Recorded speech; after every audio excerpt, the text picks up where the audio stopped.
segundo João. Naquele tempo, Jesus saiu com os discípulos para o outro lado da torrente do Cedron. Havia aí um jardim, onde ele entrou com os discípulos. Também Judas, o traidor, conhecia o lugar, porque Jesus costumava reunir-se aí com os seus discípulos. Judas levou consigo um destacamento de soldados e alguns guardas dos sumos sacerdotes e fariseus, e chegou ali com lanternas, tochas e armas. Então Jesus, consciente de tudo o que ia acontecer, saiu ao encontro deles e disse: A quem procurais? Responderam: A Jesus o Nazareno. Ele disse: Sou eu. Judas, o traidor, estava junto com eles. Quando Jesus disse: Sou eu, eles recuaram e caíram por terra. De novo lhes perguntou: A quem procurais? Eles responderam: A Jesus o Nazareno. Jesus respondeu: Já vos disse que sou eu. Se é a mim que procurais, então deixai que estes se retirem. Assim se realizava a palavra que Jesus tinha dito: Não perdi nenhum daqueles que me confiaste.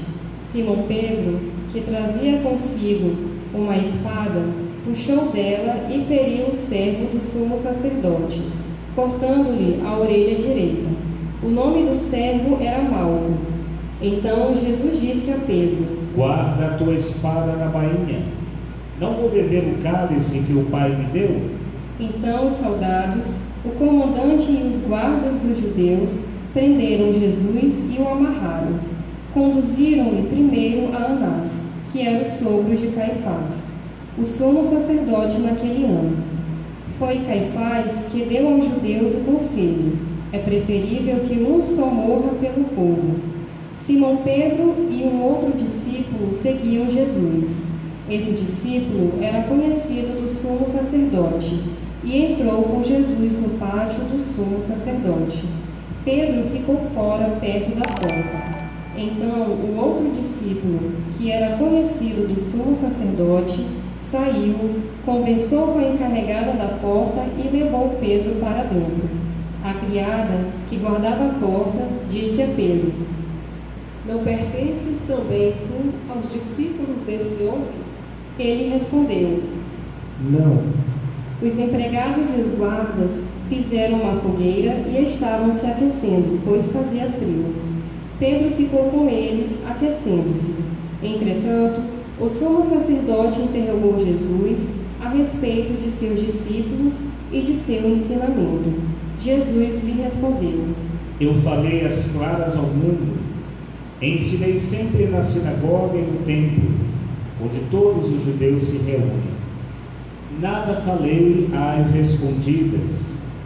Por que me interrogas? Perguntas aos que ouviram o que eu falei. Eles sabem o que eu disse. Quando Jesus falou isso, um dos guardas que ali estava deu-lhe uma bofetada, dizendo: É assim que respondes ao sumo sacerdote? Jesus lhe respondeu: Se respondi mal, mostra em que. Mas se falei bem, por que me bates? Então Anás enviou Jesus amarrado para Caifás, o sumo sacerdote. Simão Pedro continuava lá, em pé, aquecendo-se. Disseram: Não és tu também um dos discípulos dele? Pedro negou. Não. Então, um dos empregados do sumo sacerdote, parente daquele a quem Pedro tinha cortado a orelha, disse: Será que não te vi no jardim com ele? Novamente Pedro negou, e na mesma hora o galo cantou. De Caifás levaram Jesus ao palácio do governador. Era de manhã cedo. Eles mesmos não entraram no palácio, para não ficarem puros e poderem comer a Páscoa. Então Pilatos saiu ao encontro deles e disse: Que acusação apresentais contra este homem? Eles responderam: Se não fosse malfeitor, não o teríamos entregue a ti. Pilatos disse: Tomai-o vós mesmos e julgai-o de acordo com a vossa lei. Os judeus lhes responderam: Nós nós não podemos condenar ninguém à morte. Assim se realizava o que Jesus tinha dito, significando de que morte havia de morrer. Então Pilatos entrou de novo no palácio, chamou Jesus e perguntou-lhe: Tu és o rei dos judeus? Jesus respondeu: Estás dizendo isso por ti mesmo? Pilatos, Ou outros te disseram isso de mim? Pilatos falou: Por acaso sou judeu? O teu povo e os sumos sacerdotes te entregaram a mim. O que fizeste? Jesus respondeu: O meu reino não é deste mundo. Se o meu reino fosse deste mundo, os meus guardas teriam lutado para que eu não fosse entregue aos judeus. Mas o meu reino não é daqui. Pilatos disse a Jesus: Então tu és rei? Jesus respondeu: Tu dizes, eu sou rei. Eu nasci e vim ao mundo para isto, para dar testemunho da verdade. Todo aquele que é da verdade, escuta a minha voz. Pilatos disse a Jesus: O que é a verdade? Ao dizer isso, Pilatos saiu ao encontro dos judeus e disse-lhes: Eu não encontro nenhuma culpa nele. Mas existe entre vós um costume, que pela Páscoa eu vos solte um preso. Quereis que eu vos solte o rei dos judeus? Então começaram a gritar de novo: Este não, mas Barrabás. Barrabás era um bandido. Então Pilatos mandou flagelar Jesus. Os soldados teceram uma coroa de espinhos e a colocaram na cabeça de Jesus. Vestiram-no com um manto vermelho, aproximavam-se dele e diziam: Viva o rei dos judeus! E davam-lhe bofetadas. Pilatos saiu de novo e disse aos judeus: Olhai, eu trago aqui fora diante de vós, para que saibais que não encontro nele crime algum. Então Jesus veio para fora, trazendo a coroa de espinhos e o manto vermelho. Pilatos disse-lhes: Eis o homem. Quando viram Jesus, o sumo sacerdote e os guardas começaram a gritar: Crucificam! Crucificam! Pilatos respondeu: Levai-o vós mesmos para o crucificar, pois eu não encontro nele crime algum. Os judeus responderam: Nós temos uma lei, e segundo essa lei, ele deve morrer, porque se fez filho de Deus. Ao ouvir essas palavras, Pilatos ficou com mais medo ainda. Entrou outra vez no palácio e perguntou a Jesus: De onde és tu? Jesus ficou calado. Então Pilatos disse: Não me respondes? Não sabes que tenho autoridade para te soltar e autoridade para te crucificar? Jesus respondeu: Tu não terias autoridade alguma sobre mim, se ela não te fosse dada do alto. Quem me entregou a ti, portanto, tem culpa maior. Por causa disso, Pilatos procurava soltar Jesus, mas os judeus gritavam: Se soltas esse homem, não és amigo de César. Todo aquele que se faz rei declara-se contra César. Ouvindo essas palavras, Pilatos levou Jesus para fora e sentou-se no tribunal, num lugar chamado Pavimento, em hebraico, Gábata. Era o dia da preparação da Páscoa, por volta do meio-dia. Pilatos disse aos judeus: Eis o vosso rei. Eles, porém, gritavam: Fora, fora, crucificam! Pilatos disse: Hei de crucificar o vosso rei? Os sumos sacerdotes responderam: Não temos outro rei senão César. Então Pilatos entregou Jesus para ser crucificado, e eles o levaram. Jesus tomou a cruz sobre si e saiu para o lugar chamado Calvário, em hebraico, Gólgota. Ali o crucificaram com outros dois, um de cada lado e Jesus no meio. Pilatos mandou ainda escrever um letreiro e colocaram na cruz. Nele estava escrito: Jesus Nazareno, o Rei dos Judeus. Muitos judeus puderam ver o letreiro, porque o lugar que Jesus foi crucificado ficava perto da cidade. O letreiro estava escrito em hebraico, latim e grego. Então os sumos sacerdotes dos judeus disseram a Pilatos: Não escrevas o rei dos judeus, mas sim o que ele disse: eu sou o rei dos judeus. Pilatos respondeu: o que escreviste está escrito. Depois que crucificaram Jesus, os soldados repartiram a sua roupa em 4 partes, uma parte para cada soldado. Quanto à túnica, esta era tecida sem costura, em peça única de alto a baixo. Disseram então entre si: não vamos dividir a túnica. Tiremos a sorte para ver de quem será. Assim se cumpriu a escritura, que diz: repartiram entre si as minhas vestes e lançaram sorte sobre minha túnica. Assim procederam os soldados. Perto da cruz de Jesus estavam de pé a sua mãe, a irmã da sua mãe, Maria de Cleofas, e Maria Madalena. Jesus, ao ver sua mãe e ao lado dela o discípulo que ele amava, disse à sua mãe: mulher, este é o teu filho. Depois disse ao discípulo: esta é a tua mãe. Desta hora em diante, o discípulo a acolheu consigo. Depois disso, Jesus, sabendo que tudo estava consumado, e para que a Escritura se cumprisse até o fim, disse: tenho sede. Havia ali uma jarra cheia de vinagre. Amarraram-na uma vara, uma esponja embebidas de vinagre e levaram-na à boca de Jesus. Ele tomou o vinagre e disse: tudo está consumado. E, inclinando a cabeça, entregou o Espírito.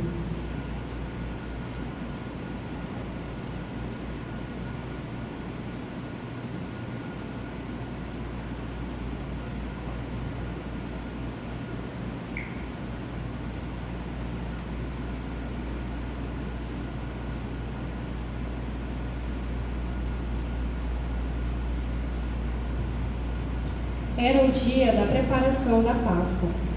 Os judeus queriam evitar que os corpos ficassem na cruz durante o sábado, porque aquele sábado era dia de festa solene. Então pediram a Pilatos que mandassem quebrar as pernas dos crucificados e os tirasse da cruz. Os soldados foram e quebraram as pernas de um e depois do outro que foram crucificados com Jesus. Ao se aproximarem de Jesus e vendo que já estava morto, não lhe quebraram as pernas, mas um soldado abriu-lhe o lado com uma lança, e logo saiu sangue e água. Aquele que viu dá testemunho, e seu testemunho é verdadeiro, e ele sabe que fala a verdade, para que vós também acrediteis. Isso aconteceu para que se cumprisse a Escritura, que diz: não quebrarão nenhum dos seus ossos. E outra escritura ainda diz: olharão para aquele que transpassaram. Depois disso, José de Arimateia, que era discípulo de Jesus, mas às escondidas por medo dos judeus, pediu a Pilatos para tirar o corpo de Jesus. Pilatos consentiu. Então José veio tirar o corpo de Jesus.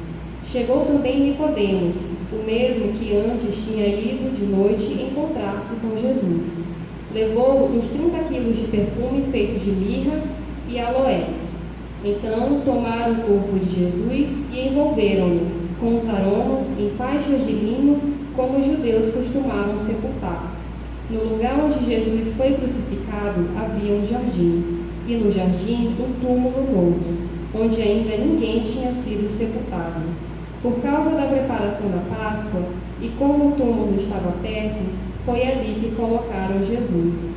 Palavra da salvação.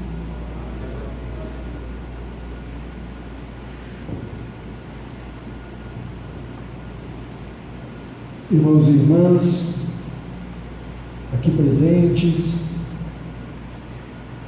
os que nos acompanham através dos canais do Instagram e do YouTube, estamos vivenciando ainda o primeiro dia do Trido Pascal, iniciado no dia de ontem, com a celebração da Ceia do Senhor. Uma liturgia tão solene para nós, cristãos, mas também uma liturgia tão dramática, com tamanha dor e tamanho sofrimento.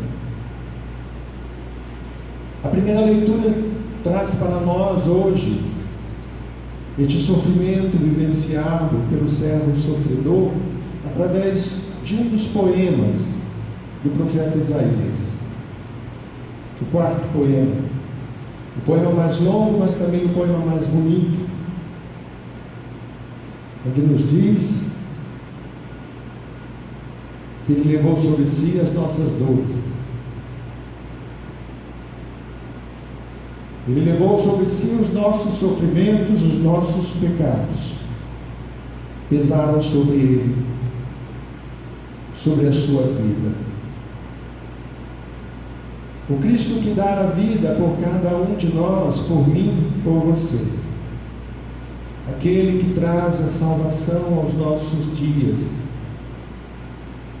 E nesse dia de tamanho silêncio que a igreja nos orienta para que possamos meditar no silêncio, através da oração, através da penitência, do jejum, da abstinência de carne, somos convidados a profundamente adentrar nesse mistério santo.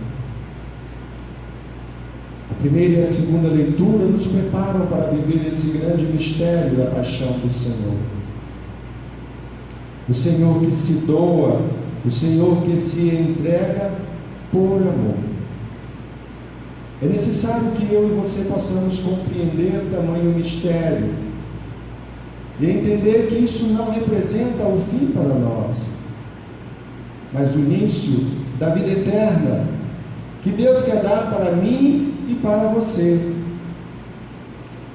Pois Jesus vivenciou todas as condições humanas, como nós, com exceção de uma, e assim nos fala a segunda leitura tirada do livro dos Hebreus, com exceção do pecado. E na sua condição humana ele soube compreender cada vez mais e aprofundar cada vez mais os desejos do Pai para a sua vida. Na sua condição humana, e assim nos fala a segunda leitura do livro dos Hebreus, Jesus foi obediente e obediente até a morte e morte de cruz. A obediência, um caminho seguido por Jesus e um caminho também que é modelo para cada um de nós, que nos chamamos cristãos. O modelo de obedecer ao Pai em tudo, mesmo sem compreender como acontecerão as coisas. Jesus nos dá essa grande prova de amor, para que eu e você também possamos vivenciar quão grande é o amor que Deus tem por mim e quão grande é o amor que Deus tem por você. Você que nos acompanha, você que nos escuta também. Ele que é o sumo sacerdote de Deus, soube no seu caminhar conosco compreender e acolher os desígnios e o projeto de Deus na sua vida. E a leitura que nós iniciamos hoje no Evangelho vem nos trazer que após a ceia pascal, uma ceia que é interrompida, podemos dizer assim, segundo a ceia judaica, no terceiro momento desta ceia, após Jesus vivenciar o terceiro momento, que é o terceiro momento da bênção, onde Ele acolhe o cálice da bênção, onde Ele dá o seu próprio sangue também, mas se dirige à torrente de Cedron, ou seja, o local onde correm as águas que passam por Jerusalém e desembocam no Mar Morto. E é lá no Getsemane que Ele vai acolher o Pai em oração, aquilo que o Pai deseja, vivenciar a obediência suprema ao Pai, quando diz: Pai,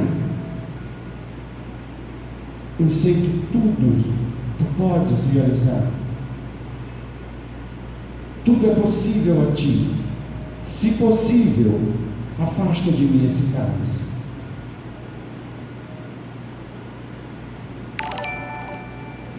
Jesus se referia ao cálice da sua morte na cruz, que seria o momento quando ele vai dizer que tudo está consumado. Agora era um cordeiro imolado, ele próprio, que se colocava em expiação pelos pecados do mundo inteiro.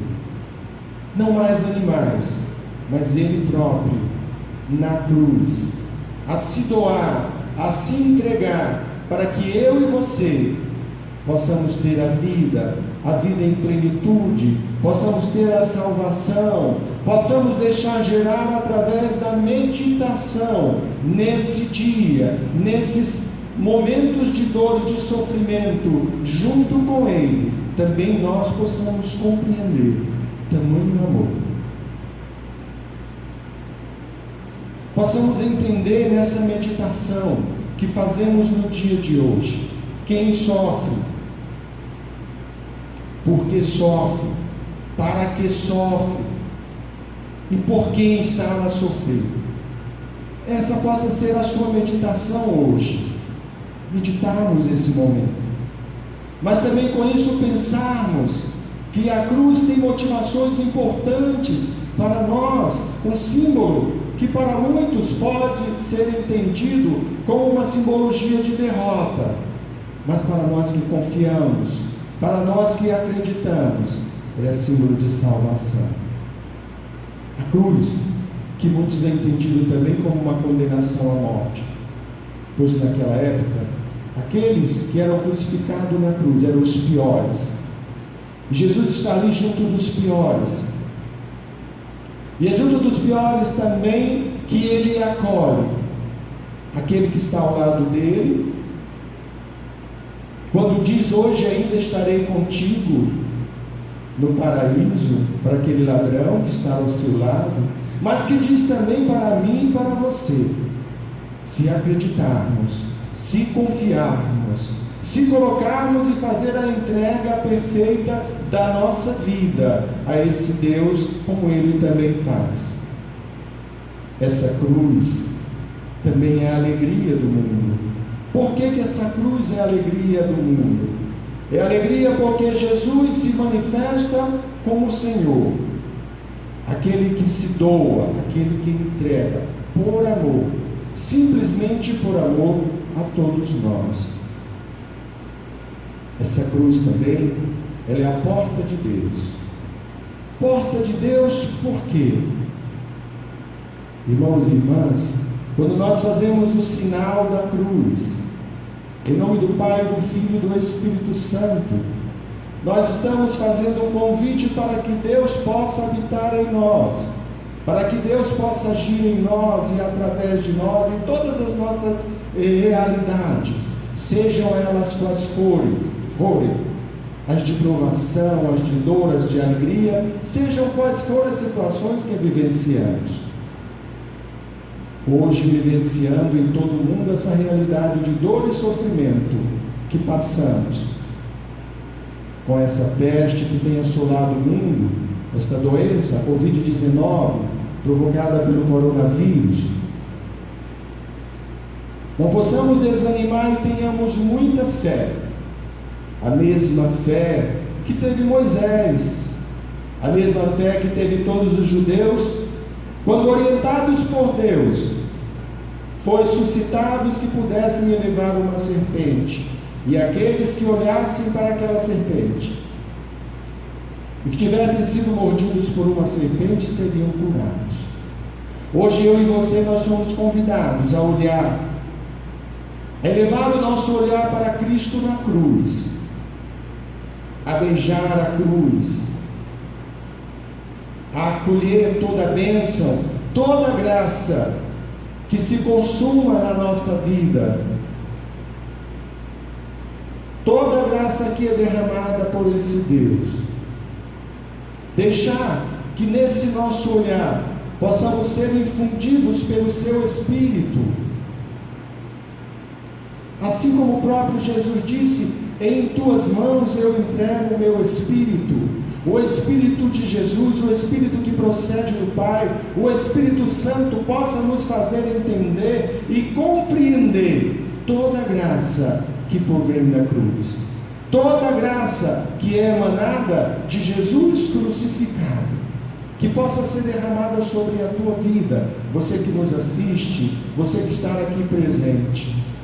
Acolhendo toda essa graça, acolhemos também o cálice que cada um de nós experimenta na nossa vida. Você que tem passado tantas dificuldades, você que tem sofrido tanto, você que às vezes não consegue compreender na tua vida as realidades experienciais de sofrimento e dor, talvez familiares, talvez com algum amigo, talvez de uma doença, essas realidades não te façam desanimar diante da graça que emana do Cordeiro, que se imola, que se entrega, que se oferece como sacrifício para dar a salvação a mim e a você.